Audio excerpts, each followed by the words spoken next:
afternoon, YouTube family. Hope you guys are having a wonderful, blessed day. Grammy Nene is. I just want to say I'm so glad you guys have stopped by to join me for a little cooking this Sunday afternoon. It's Sunday here. And last night we had a game night, and my brother-in-law and his wife and family came up, and my sister-in-law came up, and my niece and her fiance came up. And we just had kind of a game night with adults, and everybody brought some finger foods and different things like that. But this thing is a program. I'm going to stumble all over my words again today. Sometimes this thing just will not let me speak, but we're going to go on and do this. When you have your potlucks and your holiday gathering, a lot of times people will bring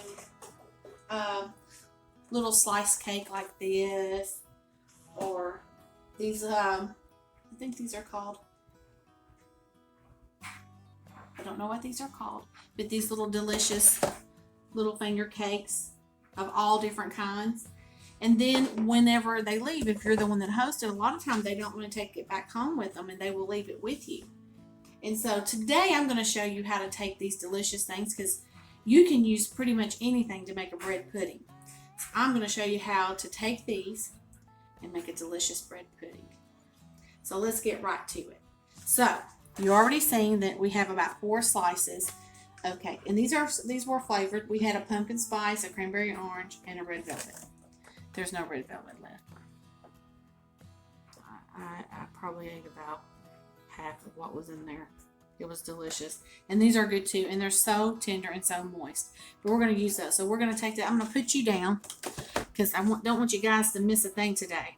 Because a bread pudding is not hard, but it's a few steps to make it delicious. So let's go ahead and drop the camera down.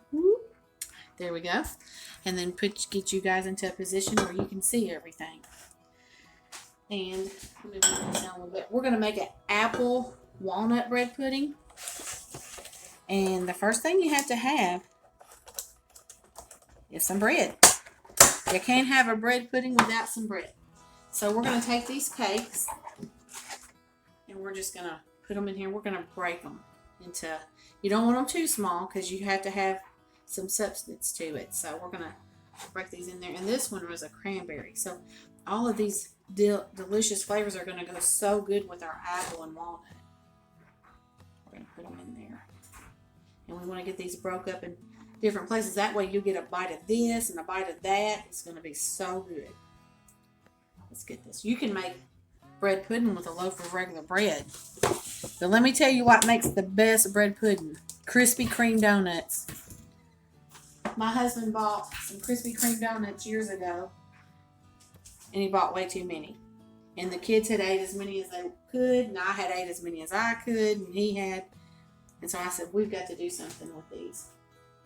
So I used them to make a bread pudding, and I want to tell you, that was the most delicious bread pudding I ever put in my mouth, because it was the glazed ones. So you would bite into it, and you would get that delicious, scrumptious bite of glaze, which we're going to make a glaze for the top of this after it's baked off. You notice I'm doing some with crumbs, and then I'm doing some where I'm leaving bigger chunks. I'm doing that intentionally. That way you really have, and these are so tender and moist too. So, but you can do it with bread that's about to go old. It's maybe too hard to eat as toast or light bread.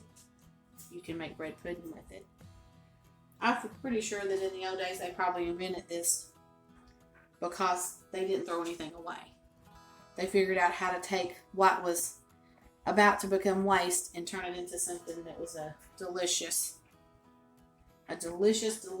scrumptious.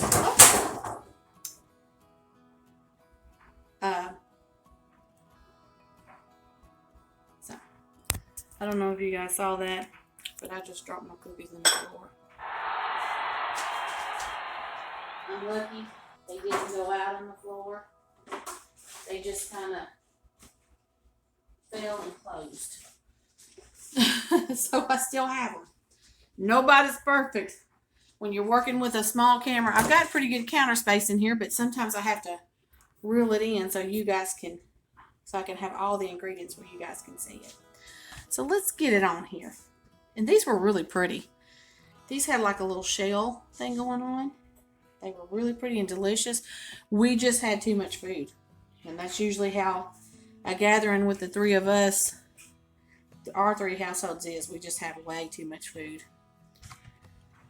So now, so we don't have just this. I'm going to kind of mix this bread with my hands because I want to get some of that cake with the fruit in it kind of moved around in there.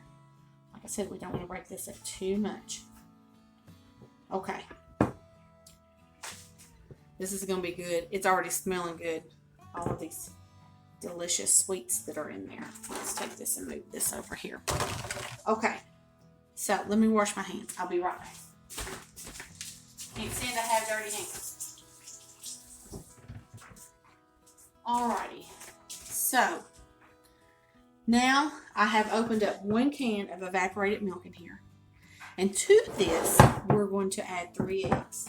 4 eggs. I can't count this one. That's 4 eggs. 1, 2, 3, 4. Let me tell you. Some days, my mind is on autopilot. I don't know how I get up in the morning and get dressed. I don't know how I fix my husband and my little girl lunch. I just don't. Some days I get to work and I think, I don't even remember what I did this morning. But thank God for autopilot, because it gets me through the day. Have you ever drove somewhere and got there and then realized that you don't remember how in the world you drove there? That's happened to me. That's happened to me a lot of times. Okay, so we're going to whisk these eggs into this evaporated milk. Whip them in there.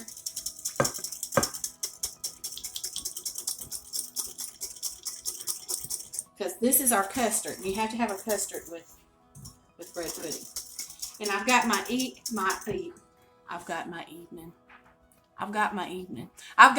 oven. I have my oven preheating to 375. Once this is all assembled, it's going to cook anywhere from 30 to 45 minutes, depending on how hot your oven is and how thick your pan is. Like if you were to use a pan that was smaller and taller than this, then it would take a little bit more time, because you want to make sure that that custard is fully cooked through. Okay, now back down with you guys. To this custard mix, we're going to add this 1 cup of sugar. 1 whole heaping cup of sugar. We're going to mix that all. You want it all nice and blended. Okay, now we have a tablespoon of cinnamon. It's going to go in here. We have a tablespoon of vanilla flavoring. It's going to go in there. And we're going to, I could have mixed this in a bowl. It would have been a lot easier. But then y'all wouldn't have been able to see my pretty measuring cup that I got for my birthday. And I love all of this beautiful stuff. I don't know. It just makes me more, what do you say? Makes me more gourmet-like when I'm in the kitchen and I have all my beautiful stuff out and I'm using it. Okay, so we got that. You just want to make sure you really get those eggs mixed in. That's what you're about.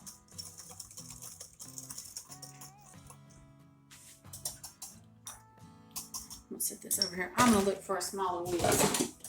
Hello. Right in the drawer. That's much better. If you got a small thing that you're mixing in, use a smaller whisk. It really works. Sometimes old Grammy Nene teaches her own self lessons while she's in the kitchen, which is a wonderful thing. If you can't learn nothing and you're full, then you'll never enjoy life. Because life is all about learning stuff. Okay, so I'd say we got that mixed up pretty good. Let's kind of combine all of this stuff. And I have the dropsies today. I tell you, you ever have the dropsies where you can't hold on to nothing? That's me today. Okay, so let's get this over here where you guys can see it. Let's turn it just a little bit more. There we go. Now we're going to pour this delicious mixture all over this bread. All over here. Making sure that everything is getting incorporated into that mixture. I think that's pretty good. Okay, now on top of this, I've got some apples and these are frozen. I went and got them out of the freezer, and some walnuts. And we're just going to kind of lay these on top. Like I said, they're frozen.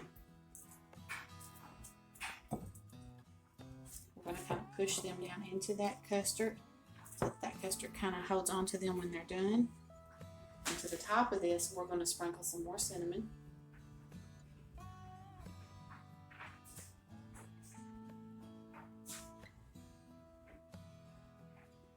Okay.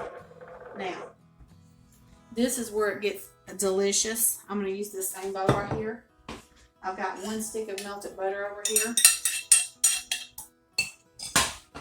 A 1/2 cup of brown sugar. And this butter is a little bit hot, a little bit warm. Not hot. I just melted it. And I'm going to stir that together. And you can add the cinnamon into this, but I wanted the apples to have a little bit of a cinnamon coating, because this is going to wash some of this off, and you're just going to pour this over the top of this. I don't know if y'all can see how good that looks. Oh, that looks good. Bread pudding's all about the layering. The bread, the custard. Now, I'm going to cover this with foil for the first part of the baking, because my oven tends to brown things before it's really ready in the center. So let's put some aluminum foil over the top of this. Use it on the correct side. Okay. Now we're going to put it in the oven, 375, and I put it in the middle of the oven, and it's going to cook for 45 minutes. I'm going to set the timer for 30, because after 30 minutes, I'm going to take off the aluminum foil. So, 30 minutes with the aluminum foil, and then another 15 minutes uncovered. But I'm going to come back after it's done, and we're going to make a powdered sugar glaze for the top of this, because you got to have a glaze on it. You just do. Don't ask me why. I don't make the rules. I just follow. All right, I'll be right back after this is done baking. Be right back. Okay, I'm back. It took the whole 45 minutes. What I did is I cooked it 30 minutes covered with the foil, and then I cooked it for 15 minutes uncovered, and I did 375 for the 30 minutes, and then I kind of kicked it up to 425 for the last 15 minutes. And let me tell you, I wish I had smell-o-vision, because this house is smelling so good. It smells so good. So I'm going to pull you guys up, and I'm going to turn you down so you can see. And here's the finished product, and it is still bubbling hot. I don't know if you guys can see it. Now, in a bowl, I have put some powdered sugar and milk. And I have made a glaze for this, and we are just going to. And you just kind of want a consistency of a glaze. So you can do less glaze if you don't like it, or you can do more glaze. It's whatever you guys want to do. I wanted a pretty heavy glaze on it, because I think it makes it just taste so good when it's got a good glaze on there. And so we are pouring that over the top. That.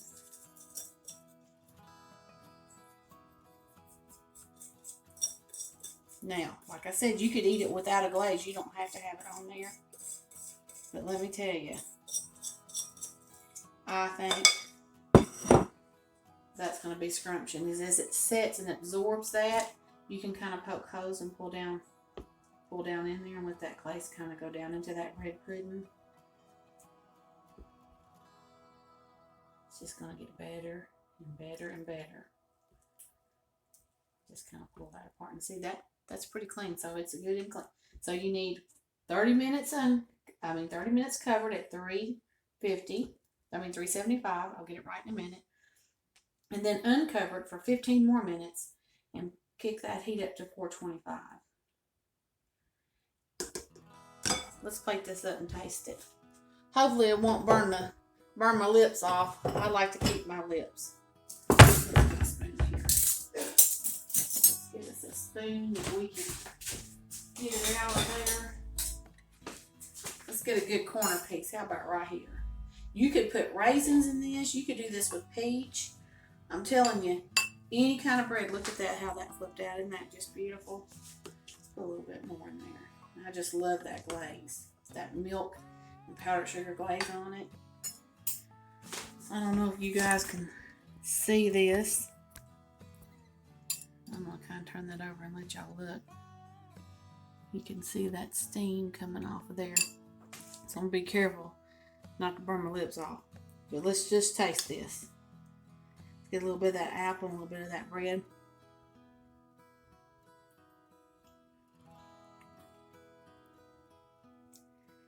Oh my gosh. I think when Harold tastes this, I'm going to get married again. He done married me 100 times. Every time I cook something good, he's like, let's get married again. I'm getting married again, people. Y'all have a wonderful, blessed day. Until next time, Grandma Nene loves you. And don't forget to comment. Y'all have a wonderful day. Bye-bye.